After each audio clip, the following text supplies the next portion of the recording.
Centre রয়েছে, plus আমাদের 2টা টহল টিম সার্বক্ষণিকভাবে সিলেট শহরের বিভিন্ন গুরুত্বপূর্ণ এলাকা সহ সিলেটের র্যাব 9-এর দায়িত্বাধীন বাকি জেলাগুলোতেও কার্যক্রম রয়েছে, চলমান রয়েছে। আচ্ছা, পশুবাহী ট্রাকের চাঁদাবাজি বন্ধে আপনাদের কীরকম তৎপরতা? আসলে পশুবাহী ট্রাকে চাঁদাবাজির অভিযোগ সিলেট থেকে আমরা এখনো পাইনি, তবে আমাদের নিয়মিত যে টহল এবং চেকপোস্ট কার্যক্রম চলমান আছে, আমরা কোনো অভিযোগ আসলে আমরা দ্রুত আইনগত ব্যবস্থা নিব। বিকলহা যন্ত্র বিষয়টা আসলে কি? বিকলহা যানবাহন আসলে কি নিয়মের? ধন্যবাদ।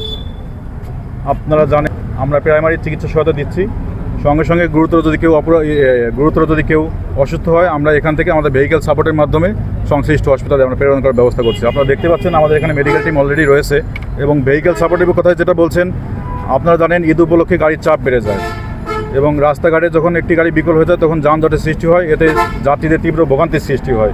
সেই ভোগান্তি দূরীকরণে আমরা ইনস্ট্যান্ট আমাদের এখানে দক্ষ মেকানিক আমাদের র্যাব 9 ব্যাটালিয়ন থেকে আমরা নিয়ে এসেছি, যাতে করে এটা দ্রুত কার্যকরী ব্যবস্থা নিয়ে আমরা গাড়িগুলোকে অপসারণ করতে পারি।